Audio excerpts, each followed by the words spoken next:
year ago, my life had collapsed around me. I'd worked myself into exhaustion. My father died suddenly, and my relationships were in turmoil. Little did I know at the time, out of my greatest despair was to come the greatest gift.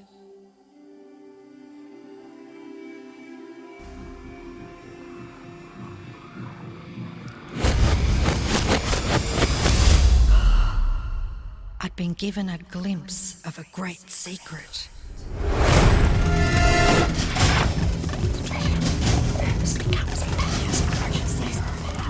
I began tracing the secret back through history.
I couldn't believe all the people who knew this.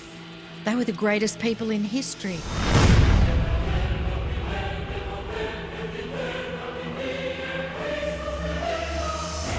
Why doesn't anyone know this?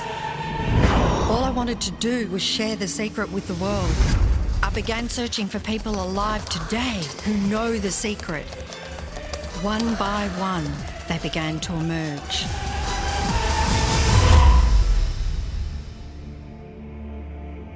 You know, this secret gives you everything you want. Happiness, health, and wealth.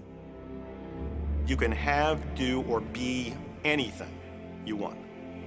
We can have whatever it is that we choose. I don't care how big it is. What kind of a house do you want to live in? Do you want to be a millionaire? What kind of a business do you want to have? Do you want more success? What do you really want? I've seen many miracles take place in people's lives. Financial miracles, miracles of physical healing, mental healing, healing in relationships.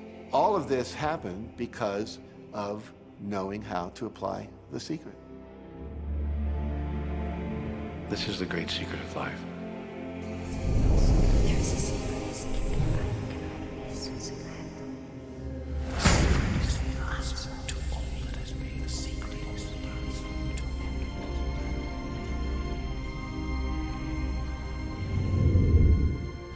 You've probably been sitting there wondering, what is the secret?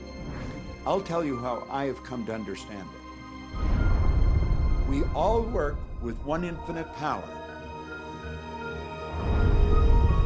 We all guide ourselves by exactly the same laws. The natural laws of the universe are so precise that we don't even have any difficulty building spaceships. We can send people to the moon, and we can time the landing with the precision of a fraction of a second.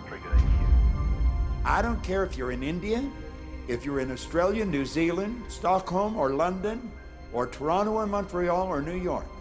We're all working with one power, one law. It's attraction. The secret is the law of attraction. Everything that's coming into your life, you are attracting into your life. And it's attracted to you by virtue of the images you're holding in your mind. It's what you're thinking. You see, whatever is going on in your mind, you are attracting to you. Now, wise people have always known that. You can go right back to the ancient Babylonians. They've always known this. It's a small, select group of people. Why do you think that 1% of the population earns around 96% of all the money that's being earned? Do you think that's an accident? It's no accident. It's designed that way. They understand something. They understand the secret. And you are being introduced to the secret. The simplest way for me to look at the law of attraction is if I think of myself as a magnet, and I know that a magnet will attract to it. Very basically put, the law of attraction says that like attracts like, but we're really talking at a level of thought. Our job as humans is to hold on to the thoughts of what we want, make it absolute clear in our minds what we want, and from that we start to invoke one of the greatest laws in the universe, and that's the law of attraction. You become what you think about most, but you also attract what you think about most. If you see it in here, you're going to hold it here. And that principle can be summed up in 3 simple words. Thoughts become things. What most people don't understand is a thought has a frequency. Every thought has a frequency. We can measure a thought. And so if you're thinking that thought over and over and over again, or if you're imagining in your mind, okay, having that brand new car, having the money that you need, building that company, finding your soulmate, if you imagine what that looks like, you're emitting that frequency on a consistent basis. Thoughts are sending out that magnetic signal that is drawing the parallel back to you. See yourself living in abundance, and you will attract it. It always works. It works every time with every person. Here's the problem. Most people are thinking about what they don't want, and they're wondering why it shows up over and over and over again. The law of attraction doesn't care whether you perceive something to be good or bad, or whether you don't want it or whether you do want it. It's responding to your thoughts. So if you're sitting there looking at a mountain of debt, feeling terrible about it, that's the signal you're putting out into the universe. Wow, I feel really bad because of all this debt I've got. You're just affirming it to yourself. You feel it on every level of your being. That's what you're going to get more of.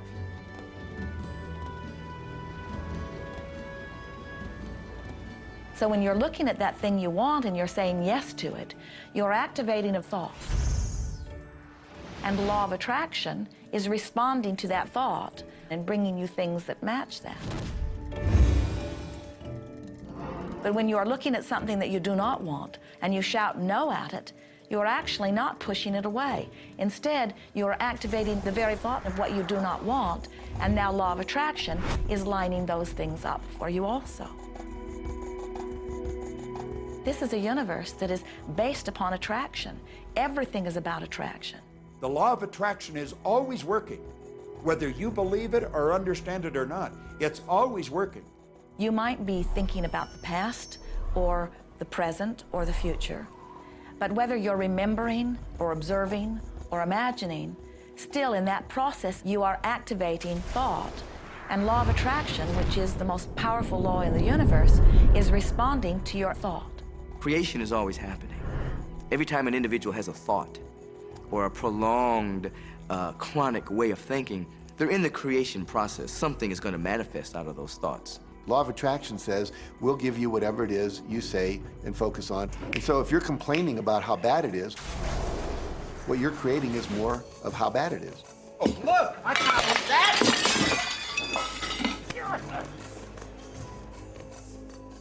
I had a student named Robert. Robert was a gay man, and he was taking an online course I have, part of which entails email access to me. And he outlined all of the grim realities of his life. In his job, all the people ganged up on him. And it was constantly stressful because of how nasty they were with him. When he walked down the street, he said every block he was accosted by homophobic people who wanted to abuse him in some way. He was wanting to become a stand-up comedian. And when he went out and did a stand-up comedy job, everybody heckled him about being gay. And his whole life was one of a lot of unhappiness and misery, and it all focused around this idea of being attacked because he was gay. I began to teach him that he was focusing on what he did not want. I directed him back to his email that he sent me and said, read it again. Look at all the things you do not want that you're telling me about. And I can tell you're very passionate about this. When you focus on something with a lot of passion, it makes it happen even faster. And then he really started taking this thing about focusing on what you want to heart. And he began really trying it. What happened within the next 6 to 8 weeks was absolutely a miracle. He said that all the people in his office that had been harassing him either transferred to another department, quit working at the company, or started totally leaving him alone, and he began to love his job. He noticed that when he was walking down the street that nobody came up to him and harassed him anymore. They just weren't there. I am a very, very gay man. When he went and did his stand-up comedy routines, he started getting standing ovations and nobody was heckling him. His whole life changed because he changed from focusing on what he did not want, what he was afraid of, what he wanted to avoid, to focusing on what he did want. So we may be very positive in our outlook and orientation, and we tend to attract positive people and positive events and circumstances. We may be very negative in our orientation, or very angry, in which case we tend to attract negative, angry people and negative, angry circumstances. And so you end up attracting to you the predominant thoughts that you're holding in your awareness, whether those thoughts are conscious or whether they're unconscious. That's the rub. If you look very carefully when it comes to the secret and the power of our mind and the power of our intention in our daily lives, it's all around us. All we got to do is open our eyes and look. You see law of attraction evidenced in your society when you see that the one who speaks most of illness has it, when you see that the one who speaks most of prosperity has it. Law of attraction is evident everywhere around you if you are understanding what it is. It has to do with you being a magnet, attracting thought, attracting people, attracting events, attracting lifestyle. Indeed, everything that you bring into your experience, you bring because of this powerful law of attraction. I mean, I'm not talking to you from the point of view of just wishful thinking or imaginary craziness. I'm talking to you from a deeper, basic understanding. Quantum physics really begins to point to this discovery. It says that you can't have a universe without mind entering into it, that the mind is actually shaping the very thing that is being perceived. Now, if you don't understand it, doesn't mean you should reject it. You don't understand electricity, probably. First of all, no one even knows what electricity is, and yet you enjoy the benefits of it. Do you know how it works? I don't know how it works, but I do know this, that you can cook a man's dinner with electricity, and you can also cook the man. People oftentimes, when they begin to understand the great secret, become frightened of all of these negative thoughts that they have. Two things they need to be aware of. One, it has been proven now scientifically that an affirmative thought is hundreds of times more powerful than a negative thought. So that eliminates a degree of worry right there. You live in a reality where there is this buffer of time, and truly that serves you. You're really not wanting to be in an environment where your thoughts manifest immediately.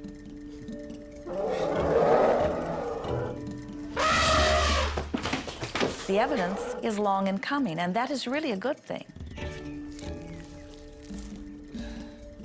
So you want to become aware of your thoughts, you want to choose your thoughts carefully, and you want to have fun with this, because you are the masterpiece of your own life. You are the Michelangelo of your own life. The David that you are sculpting is you, and you do it with your thoughts.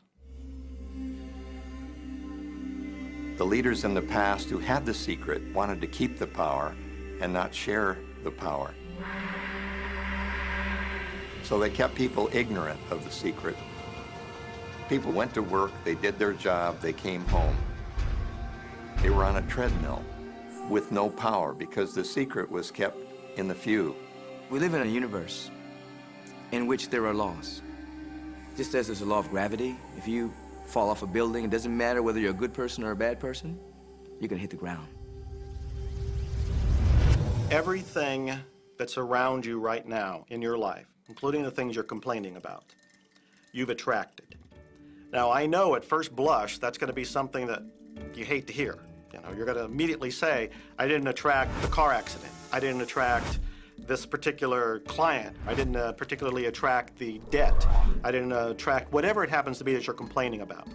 And I'm here to be a little bit in your face and to say, yes, you did attract it. And this is one of the hardest concepts to get.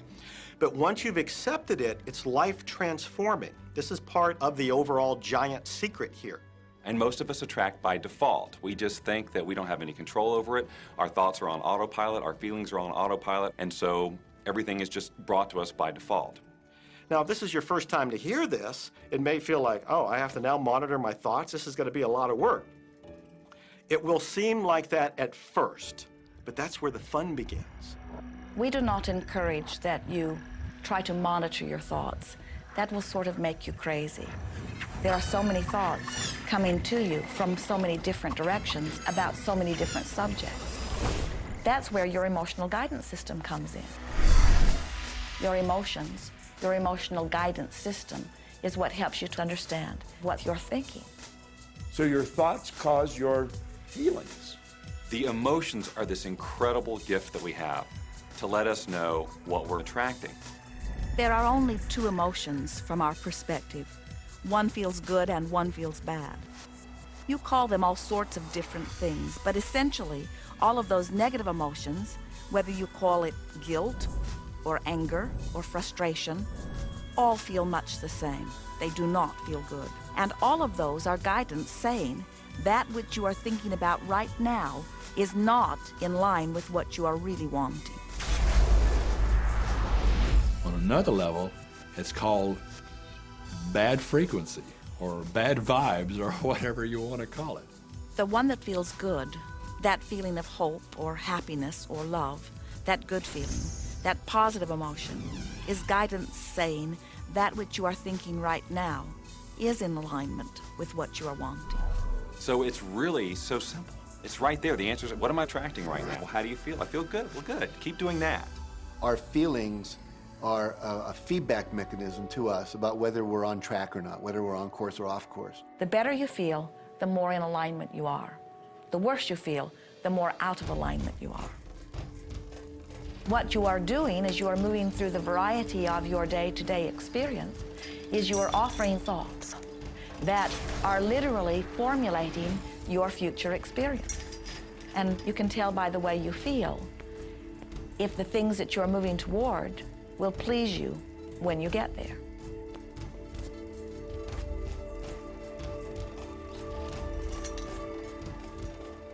Whatever it is you are feeling is a perfect reflection of what is in the process of becoming. And you're getting exactly what you're feeling about, not so much what you're thinking about. That's why people, if they stub their toe out of bed, they tend to spiral.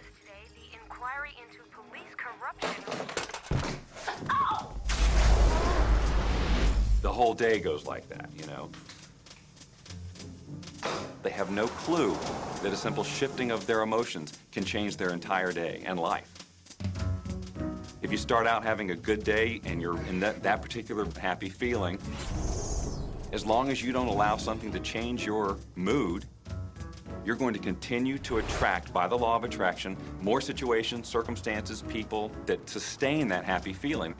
Good days, bad days, rich get richer, poor get poorer. It's all about what these people are predominantly and continually feeling. You can begin right now to feel healthy. You can begin to feel prosperous. You can begin to feel the love that's surrounding you, even if it's not there. And what will happen is the universe will correspond to the nature of your song. The universe will correspond to the nature of that inner feeling and manifest, because that's the way you feel. So basically what you focus on with thought and feeling is what you attract into your experience, whether or not it's something you want. What you think and what you feel and what manifests is always a match. every single time, no exception. It's hard to swallow. But when we can begin to open ourselves up to that, the ramifications are awesome. It means that whatever thought has done in your life, it can be undone through a shift in your awareness.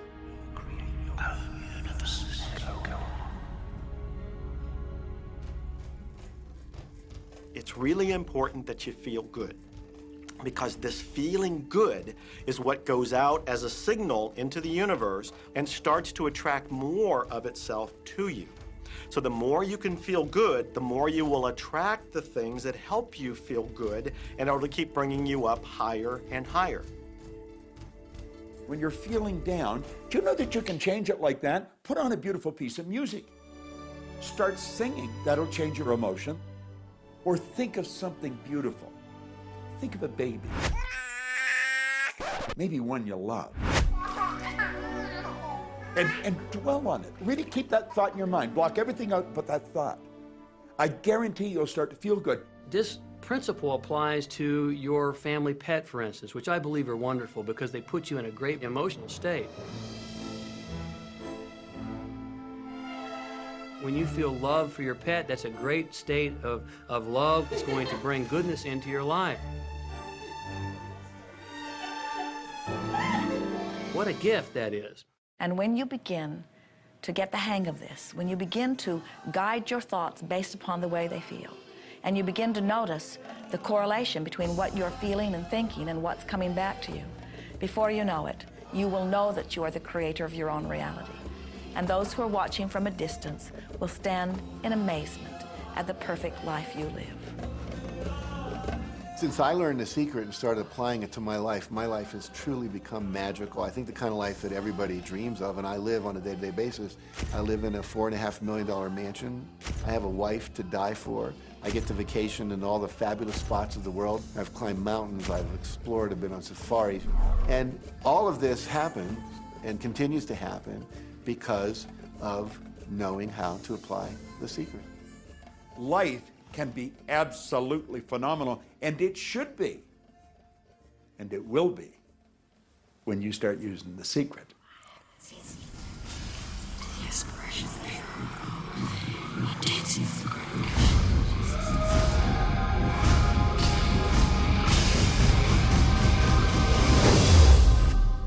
Well, a lot of people ask me what their job is in the creative process and what the job of the universe is. So let's look at that for a moment. Let's use this metaphor. If you think about Aladdin and his lamp, you've probably heard of that one.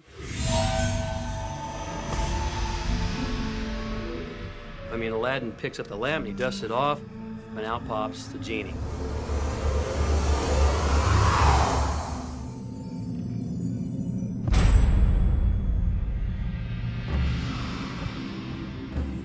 And the genie always says one thing. Your wish is my command. If you trace the story back to its origins, you know, we now think that there's 3 wishes, but if you trace the story back to its origins, there's absolutely no limit whatsoever to the wishes. Think about that one. Now, let's take this metaphor and blow it out and apply it to you in your life. Remember, Aladdin is the one who always asks for what he wants. Then you've got the universe at large, which is this grand genie, and traditions, you know, have called it so many different things. Your holy guardian angel, your higher self. I mean, we could put any label on it, and you choose the one that works best for you. But every tradition has told us there's something bigger than us. And the genie always says one thing. Your wish is my command. So we like to say to you that the creative process is a 3-step process. Step 1 is you must ask for what you want. You do not need to use words to ask. In fact, the universe is not even hearing words from you. The universe is responding completely to your thought.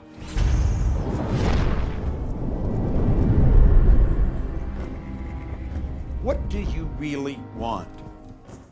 Sit down and write it out on a piece of paper. Write it in the present tense. You might begin by writing, I am so happy and grateful now that, and then explain how you want your life to be in every area.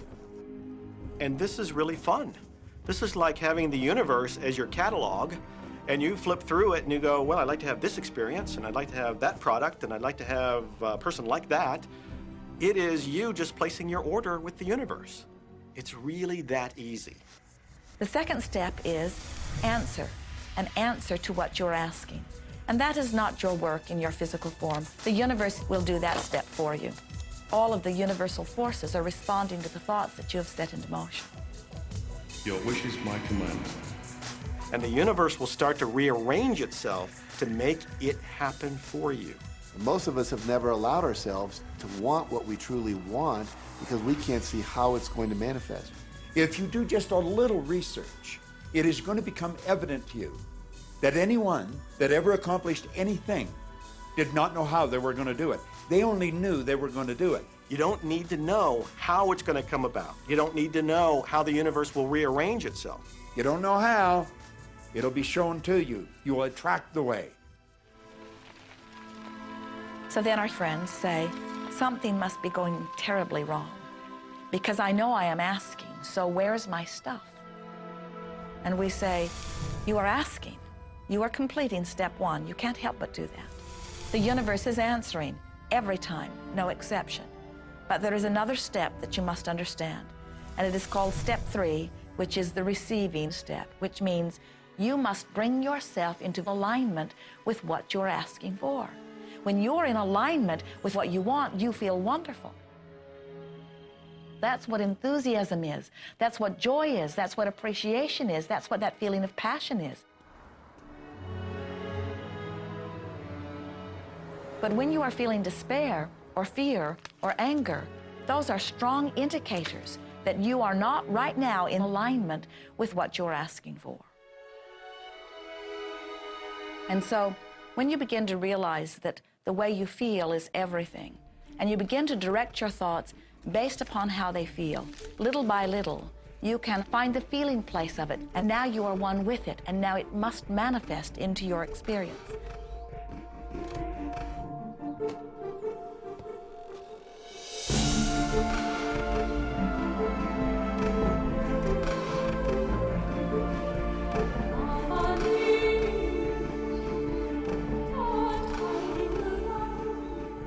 And when you turn that fantasy into a fact, you're in the position to build bigger and better fantasies.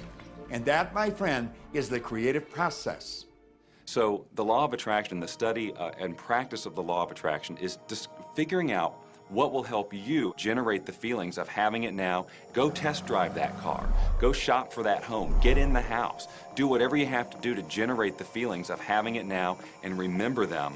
Whatever you can do to do that will help you to literally attract it. It could be you wake up and it's just there, it's manifest. Or you might get some inspired idea of some action to take. You certainly shouldn't be going, well, I could do it this way, but man, I would hate that, because you're not on the right track if that's the case. Action will sometimes be required, but if you're really doing it in line with what the universe is trying to deliver, it's going to feel joyous, you're going to feel so alive, time will just stop, you could do it all day. The universe likes speed. Don't delay, don't second guess, don't doubt. When the opportunity's there, when the impulse is there, when the intuitive nudge from within is there, act. That's your job. And that's all you have to do. You will attract everything that you require. If it's money you need, you'll attract it. If it's people you need, you'll attract it. If it's a certain book you need, you'll attract it. You've got to pay attention to what you're attracted to. Because as you hold images of what you want, you're going to be attracted to things and they're going to be attracted to you. But it literally moves into physical reality with and through you. And it does that by law. You can start with nothing. And out of nothing, and out of no way, a way will be made. Think of this, a car driving through the night, the headlights only go 100 to 200 feet forward. And you can make it all the way from California to New York, driving through the dark, because all you have to see is the next 200 feet. And that's how life tends to unfold before us. And if we just trust that the next 200 feet will unfold after that, the next 200 feet will unfold after that, your life will keep unfolding, and it will eventually get you to the destination of whatever it is you truly want, because you want it.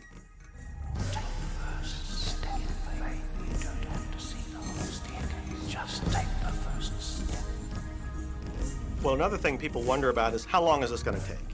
How long will it take to manifest the car, the relationship, the money, whatever it happens to be?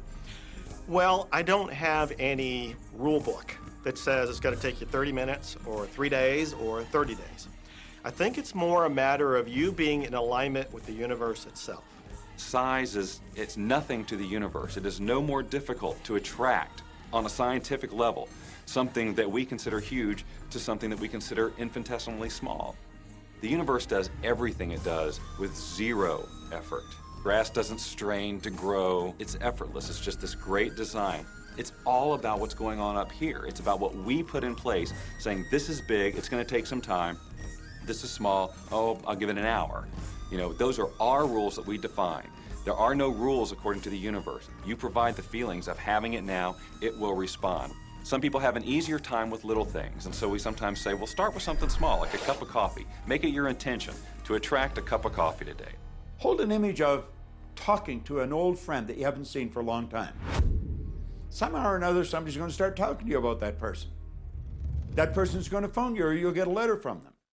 People are amazed how that I line up car parks, and I've done this right from when I first understood The Secret.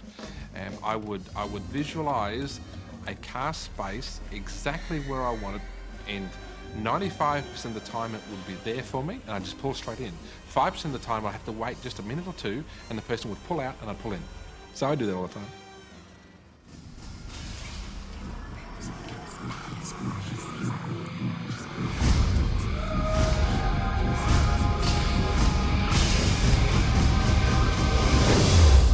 A lot of people feel stuck or in prison or confined by their current circumstances. And I'm trying to point out that whatever your circumstances right now, that is only your current reality. And current reality will begin to change as a result of watching this and beginning to use The Secret. But sometimes it feels like you're stuck because you continue to think the same thoughts over and over again. And so you tend to get the same results over and over again. And the reason is because most people offer the majority of their thought in response to what they are observing. You see, if you're just looking at what is, then you're just thinking about what is. And when you think about what is, law of attraction gives you more of it. And then if you just observe what is, then you're just thinking about what is. And law of attraction gives you more of what is. And then if you just observe what, we've been over this, haven't we? You have to find a way that you are approaching what is through a different vantage point. Most people look at their current state of affairs and they say, this is who I am. That's not who you are. That's who you were. You see, if you look at your current state of affairs right now, let's say, for instance, that you don't have a lot of money in your bank account, or you don't have the relationship that you want, or your health and fitness isn't up to par. That's not who you are. That's the residual outcome of your past thoughts and actions. So we're constantly living in this residual, if you will, of the thoughts and the actions we've taken in the past. When you look at your current state of affairs and define yourself by that, then you doom yourself to have nothing more than the same in the future. All that we are is the result we have thought. Okay, what can you do right now to begin to turn your life around? I'll tell you 2 or 3 things. Start making a list of things to be grateful for. Start with that, because this shifts your energy. It starts to shift your thinking. Where before this exercise, you might be focusing on what you don't have, and you might be focusing on your complaints, and you might be focusing on whatever the problems are. When you do this exercise, you start to go in a different direction. You start to be grateful for all the things that you feel good about. Gratitude is absolutely the way to bring more into your life. Every man knows that when his wife's appreciating him for the little things he does, what does he want to do? He wants to do more. It's always about appreciation. It pulls things in. It attracts support. I've said for many years that whatever we think about and thank about, we bring about. Because that's that feeling that you have to have, you know. And so for me, it's been such a powerful exercise every morning to get up and say thank you. Every morning when my feet hit the floor, thank you. And then I start running through what I'm grateful for as I'm going to brush my teeth and do the things I do in the morning. And I'm not just thinking about them and doing some rote routine, but I'm putting it out there and I'm feeling the feelings of gratitude. Because as soon as you start to feel differently about what you already have, You will start to attract more of the good things, more of the things you can be grateful for. Because you can look around and say, well, look, I don't have the car I want, I don't have the house I want, I don't have the health I want, I don't have the spouse I want. Oh, back up, back up. Those are all the things you don't want. Focus on what you already have that you're grateful for. And it might be you have the eyes to watch this.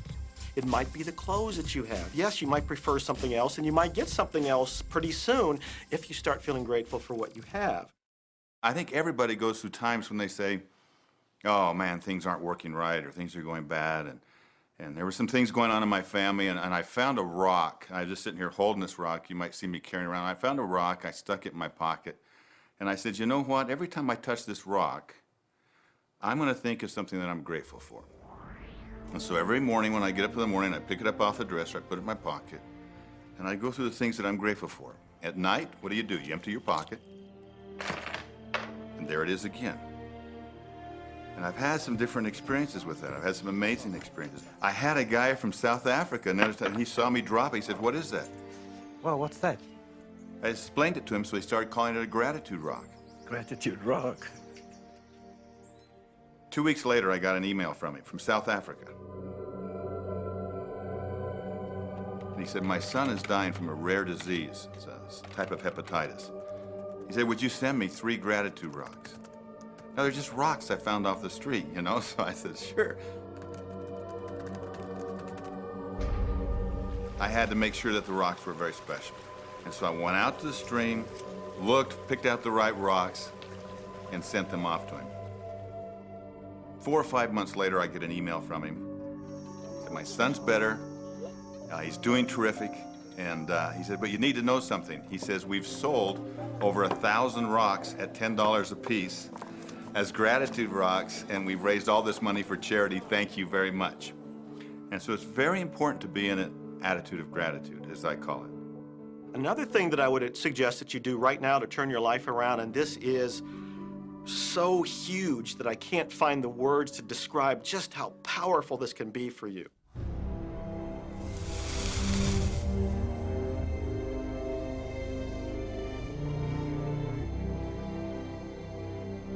I took the visualization process from the Apollo program and instituted it during the 1980s and 90s into the Olympic program.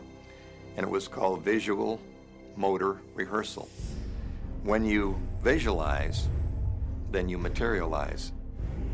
And the interesting thing about the mind is we took Olympic athletes and then hooked them up to sophisticated biofeedback equipment and had them run their event only in their mind.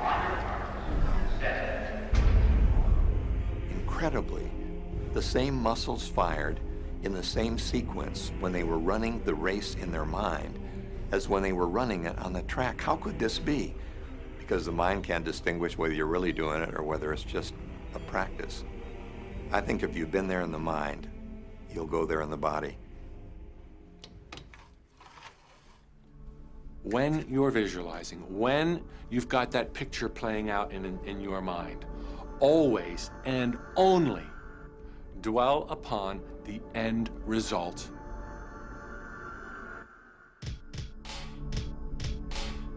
Here's an example. Look at the back of your hands right now. Really, look at the back of your hands. The color of your skin, the freckles, the blood vessels, the rings, the fingernails, the fake fingernails. Take in all those details right before you close your eyes. And then see those hands, your fingers, wrapping around the steering wheel of your brand new car.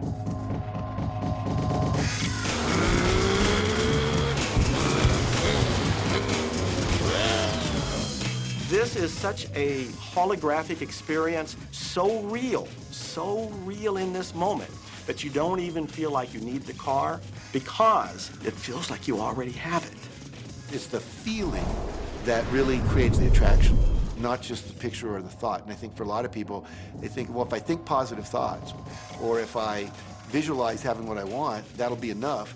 But if you're doing that and still not feeling abundant or feeling, loving and joyful, then it doesn't, from my mind, really create the power of the attraction. This is where the secret actually moves into action.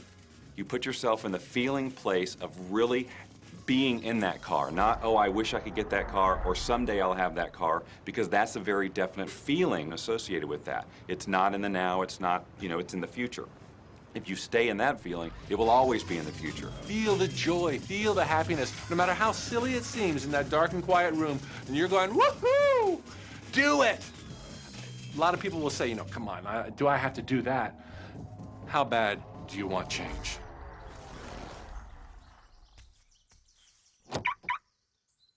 Now that feeling and that inner seeing will begin to be an open doorway through which the power of the universe will begin to express. What power I cannot say. All I know is that it exists. Our job is not to figure out the how. The how will show up out of the commitment and the belief in the what. The hows are the domain of the universe. It always knows the shortest, quickest, fastest, most harmonious way between you and your dream. If you turn it over to the universe, you will be surprised and dazzled by what is delivered to you. This is where magic and miracles happen. Well, I would say you want to do this virtually daily, but my disclaimer is this should never be a chore. What's really bottom line importance here to the whole secret is feeling good. You want to feel exhilarated by this whole process. You want to be high, happy, in tune as much as possible.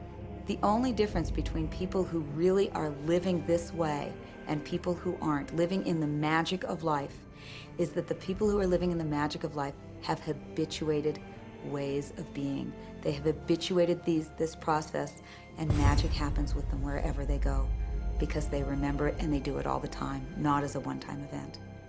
People hold that for a while, and they're really a champion at it. And they say, you know what, I'm fired up, I saw this program, and I'm going to change my life.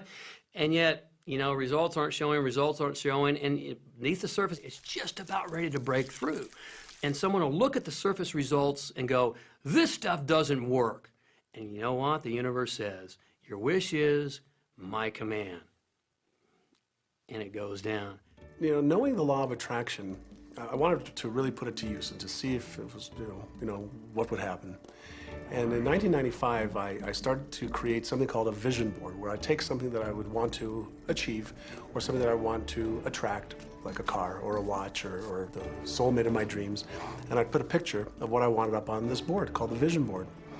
And every day I would sit in my office and I would look up at this board and I would start to visualize. I would really get into the state of having already acquired it. I was getting ready to move as we put all the furniture, all the boxes put into storage. And I made 3 different moves over a period of 5 years. And then I ended up in California and bought this house, renovated it for a year, and then had all the stuff brought from my former home 5 years earlier. One morning, about 7:30 in the morning, my son comes into my office, and one of the boxes that was sealed for 5 years was right at the doorstep. And my son, Keenan, was sitting on the box, banging away at the box. And I said, sweetheart, will you please stop me? I'm doing some work here. And he says, what's in the boxes, Daddy? And I said, well, honey, those are my vision boards. What's a vision board? I said, well, it's where I put all my goals up. I cut them out and I put all my goals up as something that I want to achieve in my life. And of course, at 5.5 years old, he didn't understand it. So I said, sweetie, let me just show you, because that'll be the easiest way to do it. And so I cut the box open. And when I pulled up the vision boards, there was a picture on there of a home that I was visualizing 5 years earlier. And what was shocking to me was we were living in that house, not a house like it. I had bought my dream home, renovated it, and didn't even know it. But I looked at that house, I started to cry because I was just blown away. Why are you crying? Honey, I finally understand how the law of attraction works. I finally understand the power of visualization. I finally understand everything that I've read, everything that I've worked with my whole life, the way I've built companies. It worked for my home as well. And I bought our dream home and didn't even know it.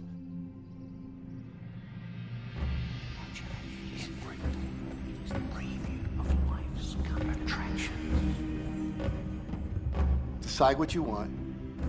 Believe you can have it. Believe you deserve it. Believe it's possible for you. And then close your eyes every day for several minutes and visualize having what you already want and feeling the feelings of already having it.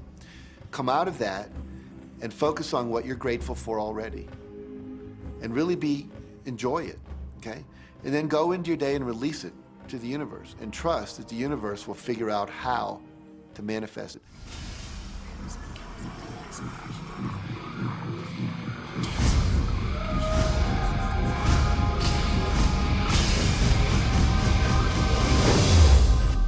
No, The Secret was definitely a real transformation for me because I grew up in a family where my dad was very negative, thought that rich people were people that had ripped everyone off, thought that anyone who had money, you know, must have deceived somebody. And so I grew up with a lot of beliefs about money, that if you had it, it made you bad. Only evil people have money. And, you know, money doesn't grow on trees. That was a big one. Who do you think I am, Rockefeller? That was one of his favorite phrases.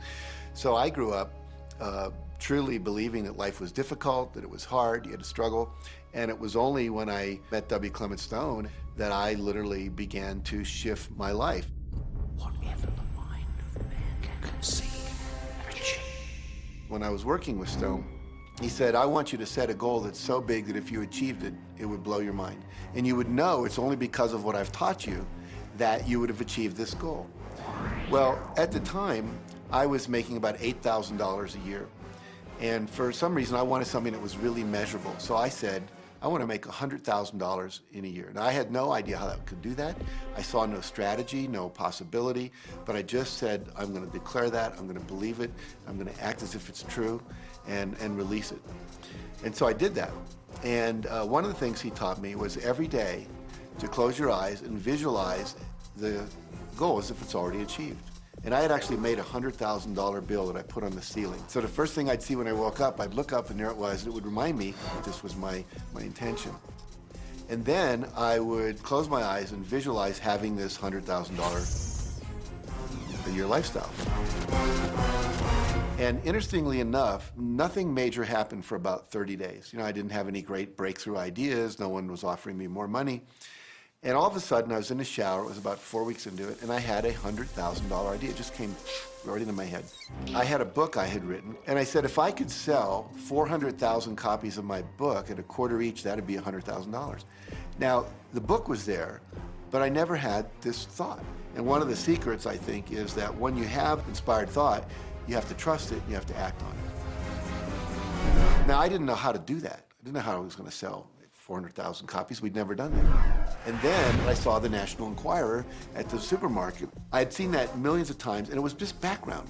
And all of a sudden, it jumped out of me as foreground, and I thought, wow, if readers knew about my book, certainly 400,000 people would go out and buy it.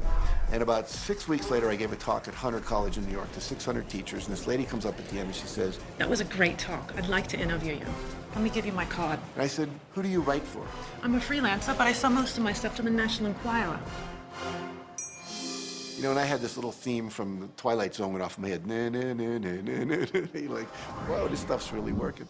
So that article came out, and our book sales started to take off. But the point I want to make is that I was attracting into my life all these different events, including this person.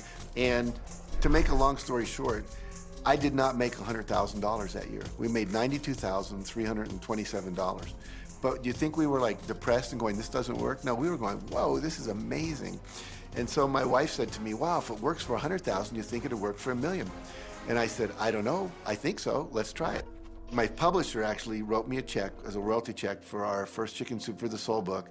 And he actually put a smiley face in his signature because it was the first $1 million check he'd ever written.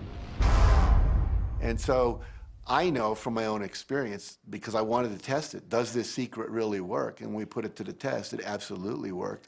And now I live my life from that every single day. Well, I can just imagine what a lot of people that are watching this are thinking. And that is, how can I attract more money into my life? How can I get more of the green stuff? How can I get more wealth and prosperity? How can I, when I love my job, deal with the credit card debt that I have? And the realization that maybe there's a ceiling on the money that can come in because it's coming to me through my job. How can I bring in more? Intend it. This goes back to one of the things we've been talking about throughout the whole secret. Your job is to declare what you would like to have from the catalog of the universe. Well, if cash is one of them, say how much you would like to have. I would like to have $25,000 unexpected income within the next 30 days. or whatever it happens to be. It should be believable for you. Most people have a goal of getting out of debt. That'll keep you in debt forever. Whatever you're thinking about, you will attract. You'll say, but it's get out of debt. I don't care if it's get out or get in. If you're thinking debt, you're attracting debt. Set up an automatic debt repayment program and then start to focus on prosperity. So many times people say to me, well, I'd like to double my income in the next year. But then you look at their actions and they're not doing the things that are going to make that happen. And they'll turn right around and go, well, I can't afford that. Okay, guess what? Your wish is my command. As you are fussing about not having enough money, as you are talking to your friend about not having enough money, as you are feeling unhappy about not having enough money, you are actually activating within yourself or continuing the activation of a thought that is very different from the desire that you have launched. What it just comes down to is you just can't want more money and focus upon not enough. When I first understood the secret, I was getting bills. Every day I'd get a bunch of bills in the mail. And I thought, how do I turn this around? The law of attraction states that what you focus on, you will get. So I got a bank statement. I whited out the total and I put a new total in there. I put exactly how much I wanted to see in the bank. So I thought, what if I just visualize checks coming in the mail? So I just visualize a bunch of checks coming in the mail. Within just 1 month, things started to change. And it is amazing. Today, I just get checks in the mail. I get a few bills, but I get more checks than bills. I grew up on you have to work hard for money, you have to work hard for money. And so I replaced that with money comes easily and frequently. Now, in the beginning, it feels like a lie, right? There was a part of your brain that will say, oh, you liar, it's hard. So you have to know it's this little tennis match that will go on for a while. When it comes to creating wealth, wealth is a mindset. It's all about how you think. I'd say 80% of my coaching that I do one-on-one with folks is about their psychology and the way they think. And I know when people are listening, they say, oh, well, you can do it, I can't. Every person has the capability to change the way they're in a relationship and conversation with money. I find so many people who maybe make a tremendous amount of money, but their relationships stink. That's a technical term, by the way. And that's not wealth. It really isn't. You can go after the money and you might get rich, but it doesn't guarantee you'll be wealthy. I'm not suggesting that money isn't a part of wealth. It absolutely is. But it's only a part. And then I meet a lot of people who are quote unquote spiritual, but they're sick and broke all the time. That's not wealth either. Life is meant to be abundant in all areas. Many people in Western culture are striving for success. They want to have the home, they want their business to work, they want all of these things. But what I found in my research is that having those things certainly doesn't guarantee what we really want, which is happiness.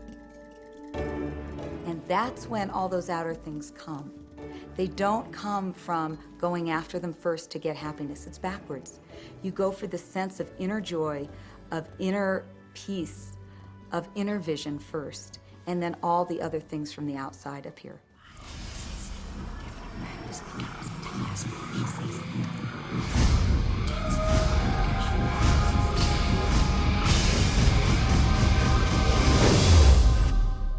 The secret means for me actually that we are creators of our universe, and that every wish of what we want to create will manifest in our life.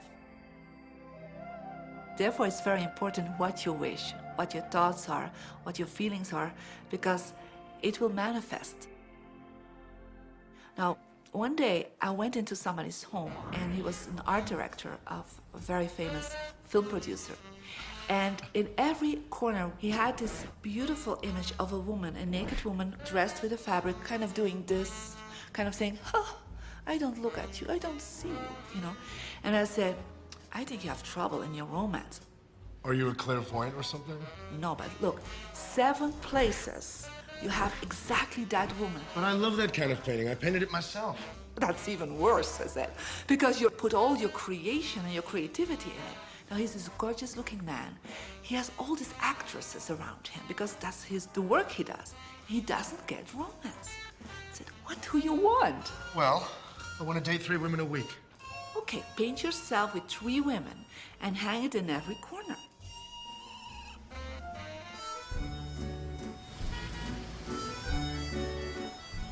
6 months later, I see him in Europe and said, how is your love life? Great. They just call me. They all want to date me. Because that's your wish. Now I have like 3 dates a week. They're fighting over me. Good on you.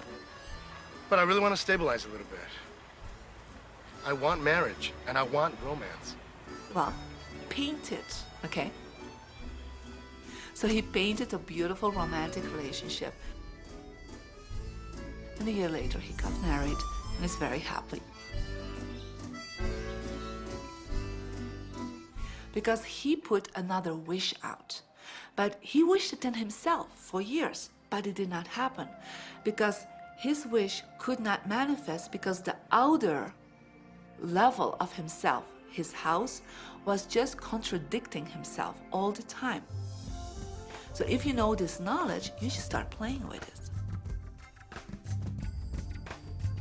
Inside relationships, it's important to first understand who's coming into the relationship.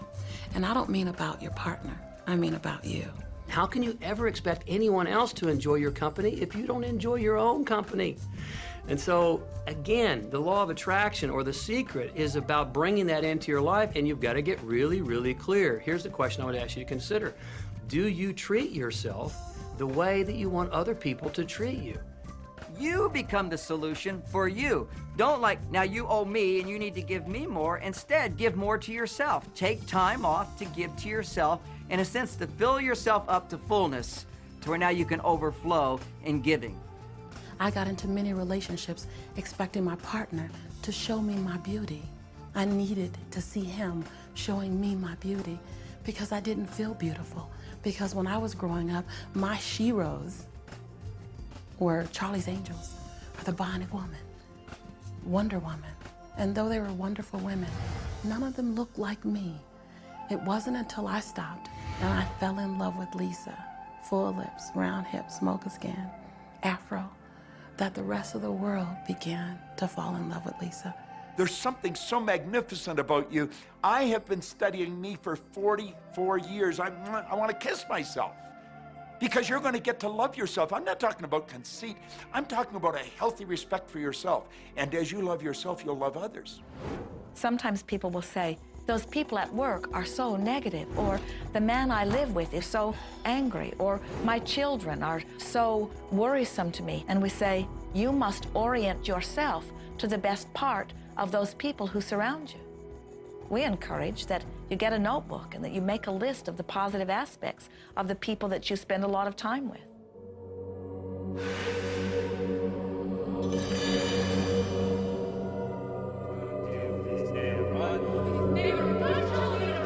There could be someone that you have a terrible experience with, a terrible relationship with. And in the privacy of your own mind, and with quite a bit of work, we will admit, as you focus upon things that you like most, those people will become that mostly to you. And even though you cannot create in their reality, if they are in a mood or an attitude that doesn't match the mood or attitude that you have about them, they'll zig while you zag. Law of attraction will not put you in the same space together. Your frequencies don't match up. If you knew your potential to feel good, you would ask no one to be different so that you can feel good. You would free yourself of all of that cumbersome impossibility of needing to control the world or control your mate or control your child. You are the only one who creates your reality. For no one else can think for you. No one else can do it. It is only you. Every bit of it you.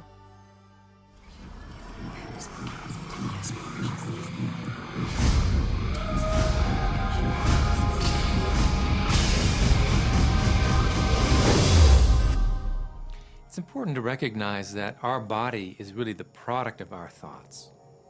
We're beginning to understand in medical science the degree to which the nature of thoughts and emotions actually determines the physical substance and structure and function of our bodies.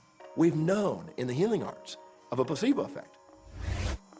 A placebo is something that supposedly has no impact and no effect on the body, like a sugar pill or something. You tell the patient that this is just as effective. And what happens is the placebo has the same effect, if not greater effect, than sometimes the medication is supposed to be designed for that effect. So they found out that the human mind is the biggest factor in the healing arts. more so than sometimes the medication. If somebody is in a situation where they're sick and they have an alternative to try to explore what is in their mind creating it versus using medicine, if it's an acute situation that could bring death to them, then obviously the medicine is a wise thing to do while they explore what the mind is about. So you don't want to negate medicine. Every form of healing has a place. There is only a stream of well-being that flows, you know. It is a stream of pure positive energy. And the universe, all that we know, is abundant with only that. This is a world that is based upon well-being, and well-being dramatically abounds. And when you are allowing that stream to flow in its fullness, you feel very, very good. And when you are pinching it off a bit, you feel not so good. There is only a stream of goodness or well-being which you are allowing or not. And your magnificent emotions are telling you what the mix is, how you're doing in your allowing or your resisting of this connection. You know people who have had terminal disease. Stop and think of the word dis-ease. Hyphenate the word. That's a body that's not at ease. We've got 1,000 different diagnoses and disease out there. They're just the weak link. They're all the result of one thing: stress. And you put enough stress on the chain, you put enough stress on the system, and one of the links breaks. Our physiology creates disease to give us feedback, to let us know we have an imbalanced perspective and we're not loving and we're not grateful. So the body's signs and symptoms are not something terrible.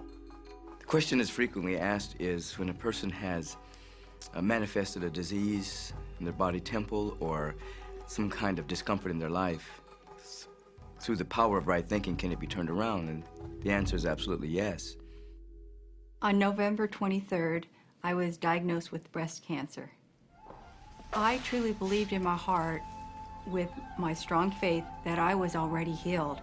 During the day, all day long, I would just say, thank you for my healing. On and on and on I went, thank you for my healing. I believed in my heart I was healed. I saw myself as if cancer was never in my body. One of the things I did to heal myself was to watch very funny movies. That's all we would do, is just laugh, laugh, laugh. We couldn't afford to put any stress in my life because we knew stress was one of the worst things you can do while you're trying to heal yourself. From the time I was diagnosed, which was November 23rd, to the time I was healed totally was approximately 3 months. And that's without radiation and chemotherapy. Well, we come with a basic program. It's called self-healing. You get a wound, it grows back together.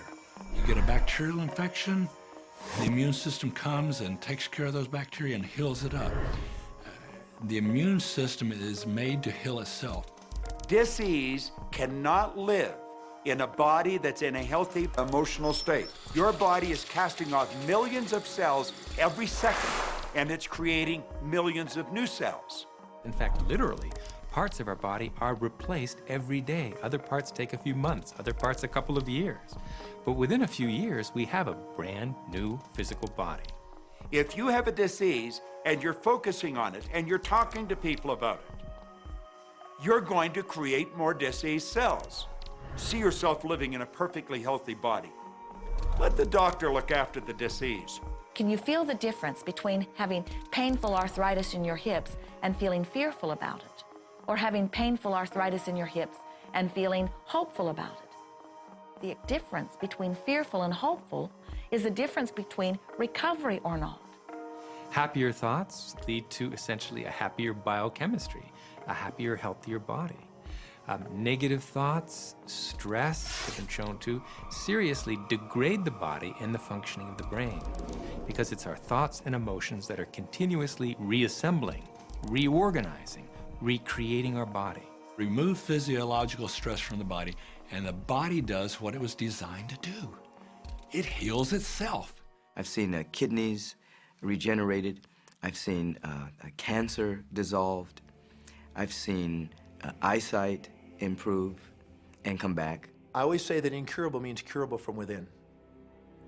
You can change your life and you can heal yourself.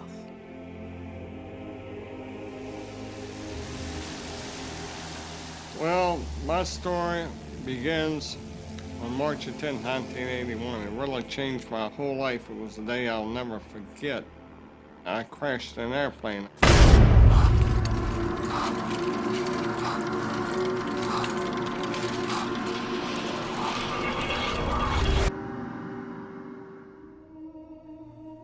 I ended up in the hospital completely paralyzed. My spinal cord was crushed. I broke the first and second cervical vertebrae. My swallowing reflex was destroyed. I couldn't eat or drink. My diaphragm was destroyed. I couldn't breathe. All I could do was blink my eyes. The doctors, of course, said all my life I'd be a vegetable. All I'd do is blink my eyes the rest of my life. That's the picture they saw of me, but it didn't matter what they thought. The main thing was what I thought.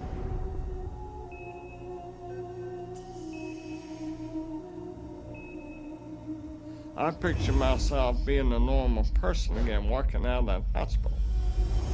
The only thing I had to work with in the hospital was my mind. As long as you have your mind, you can put things back together again. I was hooked to a respirator, and they said I'd never breathe on my own again because my diaphragm was destroyed.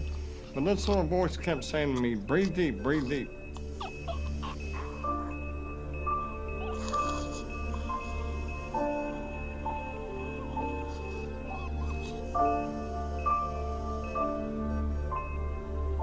Finally, I was weaned from it. They were at a loss for an explanation.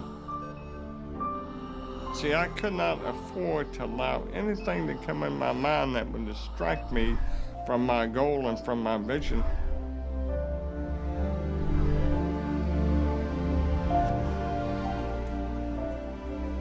Well, I set a goal to walk out of the hospital on Christmas. That was my goal.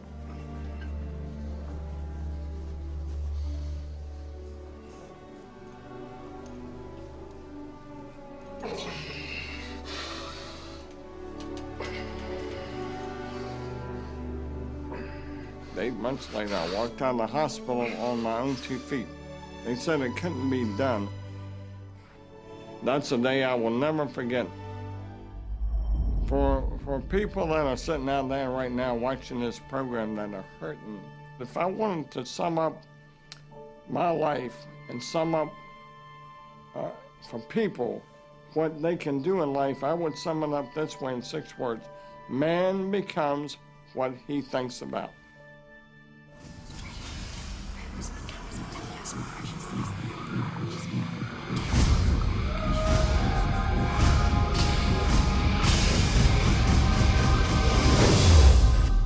We notice that there are so many people who are living life in a very conditional way. They look out and they see things that are wonderful and they say, yes, we want more of those. We would vote for that. We would support that with our time and energy and money. But then they look out and they see things that they do not want, terrible things that they do not want to live and that they do not want to see others live. And they say, we've got to do something about getting rid of those things. But they don't realize that as they push against the unwanted, they add power to it. In this world, there is a war against poverty and a war against cancer and a war against teenage pregnancy and a war against terrorism and a war against violence and a war against terrorism. We mentioned that there's a war against terrorism, and all of this pushing against is only adding to, because you can't say no and make it go away. When you shout no, law of attraction is lining that up. The reason that what you resist persists is because if you're resisting something, you're saying, no, I don't want this thing because it makes me feel this way, the way I'm feeling right now. So you're just putting out this really strong emotion of, wow, I really don't like this feeling, and it's there, and it just comes racing towards you. You know, the anti-war movement creates more war. The anti-drug movement has actually created more drugs because we're focusing on what we don't want, drugs. People will say, well, shouldn't I focus upon that? That is true. And we say, that is like saying, because someone gave their attention to something they did not want long enough that now it is manifested, I should do it too. And we say, we don't really understand that reasoning. Mother Teresa was brilliant. She said, I will never attend an anti-war rally. If you have a peace rally, invite me. You know, she knew. She understood the secret. I mean, look what she manifested in the world. So if you're anti-war, be pro-peace. If you're anti-hunger, be pro people having more than enough to eat. If you're anti a particular politician, be pro his opponent. Often elections are tipped in the favor of the person that people are really against because he's getting all the energy and all the focus. You want to focus on what you want, not what you don't want. It's okay to notice what you don't want because that gives you contrast to say, well, this is what I do want. But the fact is that the more you talk about what you don't want or talk about how bad it is, read about all of that all the time, and then say, oh, how terrible it is, well, you're creating more of that. You know, so many times people say to me, well, James, I have to be informed.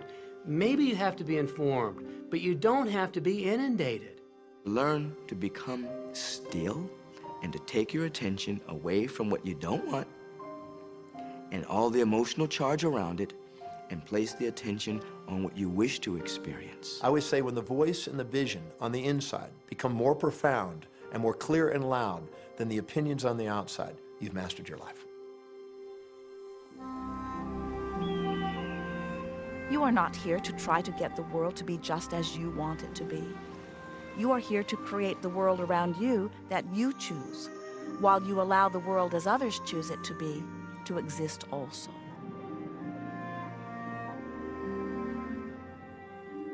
One of the questions I get almost all the time, and it's probably on somebody's mind right now if it's not on yours, and that's the idea that, well, if everybody uses The Secret and they all treat the universe like a catalog, aren't we going to run out of stuff? Won't everybody just make a run for it and bust the bank? What's beautiful about the teaching of the Great Secret is that there's more than enough to go around for everyone. There is a lie that acts like a virus within the mind of humanity. And that lie is there's not enough good to go around. There's lack, and there's limitation, and there's just not enough. That lie has people living in fear, greed, stinginess, and those thoughts of fear, greed, stinginess, and lack become their experience. So the world has taken a nightmare pill. Now, the truth is, there's more than enough good to go around. There's more than enough creative ideas. There's more than enough power. There's more than enough love. There's more than enough joy. All of this begins to come through a mind that is aware of its own infinite nature. Every great teacher who's ever walked the planet has told us that life was meant to be abundant. And so, just when we think that resources are dwindling, we find new resources to achieve the same things. And so, even though we say we have lack, it's because we don't open up our vision and see all of what's around us. You know, when everybody starts to live from their heart and go for what they want, they don't go for the same things. That's the beauty of this. We don't all want BMWs. We don't all want the same person. We don't all want the same experiences. We don't all want the same clothing. We don't all want fill in the blank. There's enough for everyone. If you believe it, if you can see it, if you act from it, it will show up for you. That's the truth. So let the variety of your reality thrill you as you get to choose from among it those things that you're wanting. And when you see something that you want in your experience, think about it. Find the feeling place of it. Get inside of it. Talk about it and write it down. Write a script about it. Make it your reality by becoming a match to it. And when you see those things that you're not wanting in your experience, do not talk about them. Don't write about them. Don't join groups that worry about them. Don't push against them. Do your best to ignore them. Remove your attention from the things that you do not want, while you give your undivided attention to the things that you do want. Most of the leaders in the past missed the great part of the secret, which is empowering and sharing with others. This is the best time to have ever been alive in history. It's the first time we've ever had the power to gain knowledge at our fingertips.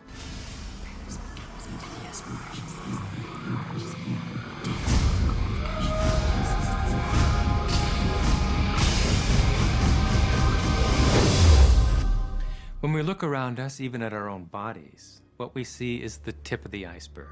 Think of this for a moment. Take your hand and look at it. Now, your hand looks solid, but it's really not. If you put it under a proper microscope, you'd see a massive energy vibrating. Everything is made up of the exact same thing, whether it's your hand, whether it's the ocean, or whether it's a star. Everything is energy. And let me help you understand that just a little bit. There's the universe, of course, and our galaxy, and our planet, and then individuals, and then inside of this body are organ systems, and then there's cells, and then there's molecules, and then there's atoms, and then there is energy. So there are a lot of levels to talk about something on, but everything in the universe is energy. I don't care what city you're living in, you've got enough power in your body, potential power, to illuminate the whole city for nearly a week. Most people define themselves by this finite body, but you're not a finite body. I mean, even under a microscope, you're an energy field. Well, what we know about energy is this. You go to a quantum physicist and you say, what creates the world? And he or she will say, energy. Well, describe energy. Okay, it can never be created or destroyed. It's always was, always has been. Everything that ever existed always exists. It's moving into form, through form, and out of form. Okay, great. You go to a theologian and you ask the question, what created the universe? And he or she will say, God. Okay, describe God. Always was and always has been, never can be created or destroyed, all that ever was, always will be, always moving into form, through form, and out of form. You see, it's the same description, just different terminology. And so if you think you're this meat suit running around, think again. You're a spiritual being. You're an energy field operating in a larger energy field. We're all connected. We just don't see it. There isn't an out there and an in here. Everything in the universe is connected. It's just one energy field. You are extensions of source energy, and you are here in these magnificent bodies, but your bodies have distracted you, for the most part, from who you really are. You are source energy. You are eternal beings. You are God force. You are that which you call God. Scripturally, we could say that we are the image and the likeness of God. We could say we are another way that the universe is becoming conscious of itself. We could say that we are the infinite field of unfolding possibility. All of that would be true. Every great tradition has told you that you were created in the image and the likeness of the creative source. That means that you have God potential and power to create your world, and you are. You are. And maybe you've created things to this point that are wonderful and worthy of you, and maybe you haven't. The question I'd ask you to consider is, do the results you have in your life, are they what you really want? And are they worthy of you? If they're not worthy of you, then when would now be the right time to change those? Because you have the power to do that. The power is under control. You know, a lot of people feel like they're victims in life, and they'll often point to past events, perhaps growing up with an abusive parent or in a dysfunctional family.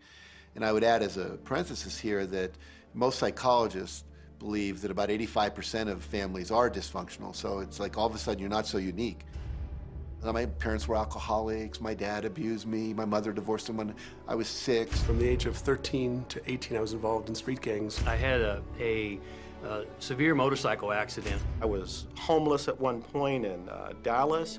I lived in poverty for 15 years in Houston. When I was a child, I had learning difficulties, and I was considered learning disabled, and I was told I would never read, write, or communicate, never amount to anything, not go very far in life. I mean, that's almost everybody's story in some form or not. So that's just called so what. The real what is, what are you going to do now? What do you choose now? Because you can either keep focusing on that or you can focus on what you want. And when people start focusing on what they want, what they don't want falls away. And that part expands and the other part disappears.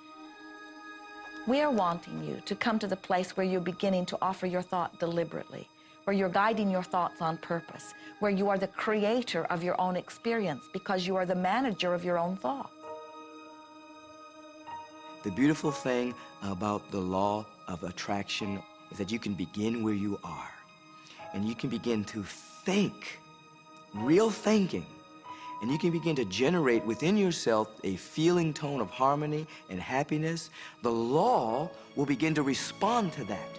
So now you start to have different beliefs, like there is more than enough in the universe, or you have the belief that everything goes right for me. Or you have the belief that I'm not getting older, I'm getting younger. We can create it the way we want it by using the law of attraction. And you can break yourself free from your hereditary patterns, cultural codes, social beliefs, and prove once and for all that the power within you is greater than the power that's in the world. Some of you may be thinking, well, that's very nice, but I can't do that, or she won't let me do that, or he'll never let me do that, or I haven't got enough money to do that, or I'm not strong enough to do that, or I'm not rich enough to do that, I'm not. Every single I'm not is a creation. Whether you can or you can't, you are right. Are there any limits to this? Absolutely not. We are unlimited beings. We have no ceiling. The capabilities and the talents and the gifts and the power that is within every single individual on this planet is unlimited.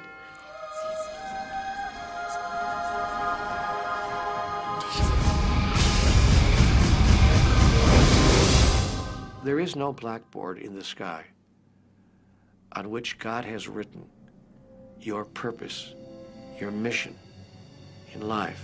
There's no blackboard in the sky that says, Neil Donald Walsh, a handsome guy who lived in the first part of the 21st century, who, colon, then there's a blank, you know, and all I have to do to really understand what I'm doing here, why I'm here, is to find that blackboard and find out what God really has in mind for me.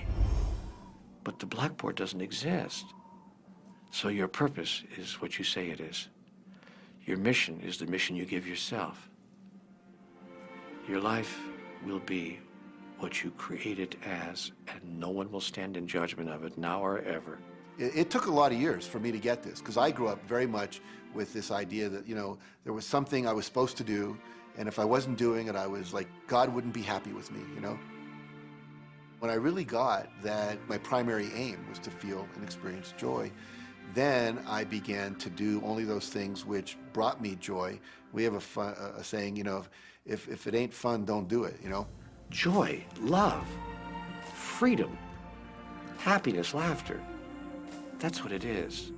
And if you've just experienced joy sitting there and meditating for an hour, by golly, do that. If you experience joy eating a salami sandwich, then do that.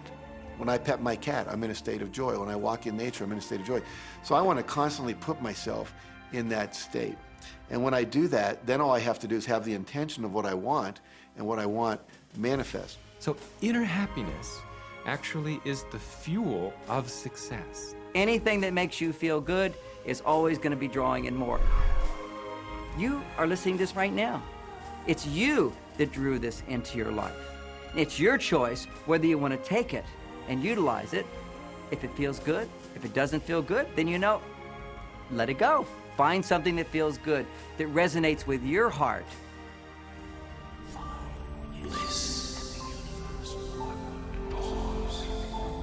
Joseph Campbell said, "Follow your bliss."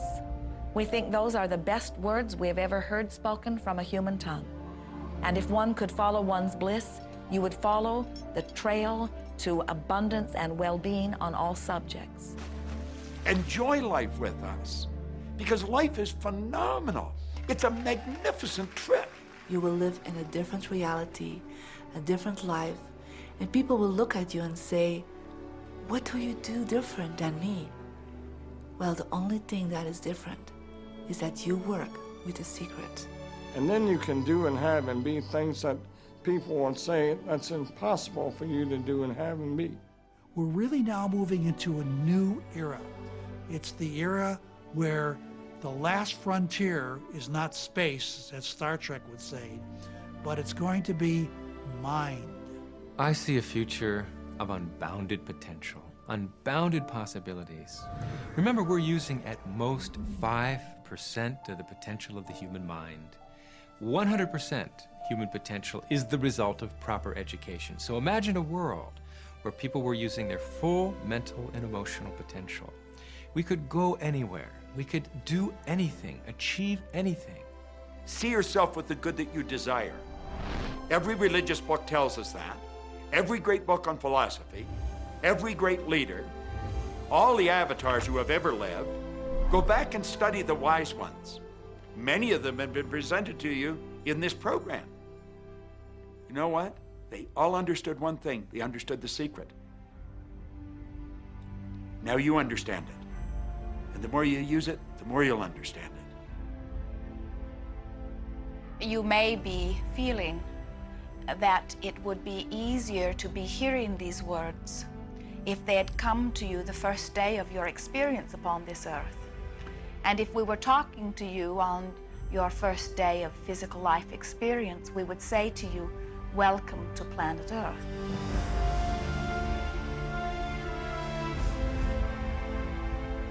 There is nothing that you cannot be or do or have.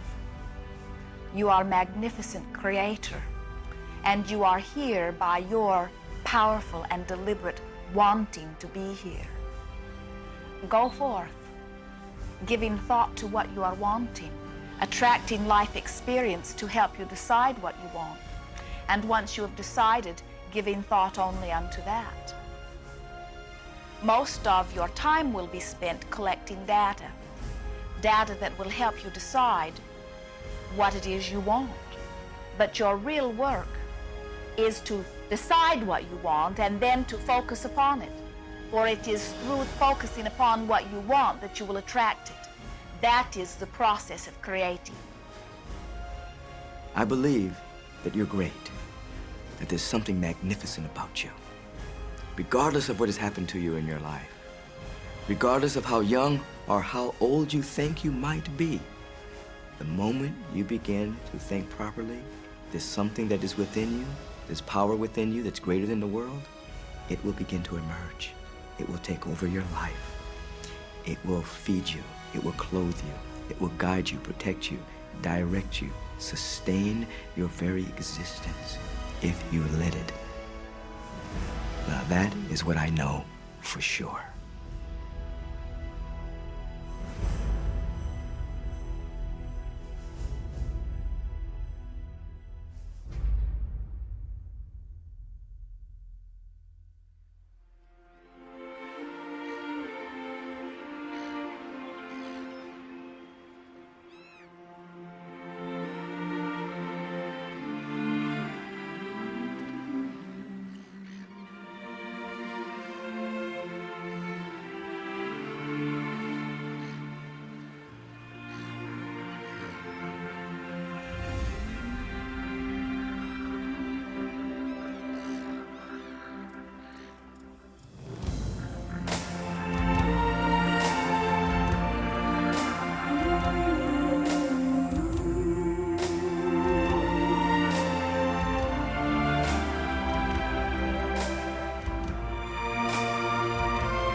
About this. Have fun with it. There is nothing you are supposed to do, only that which you want to do.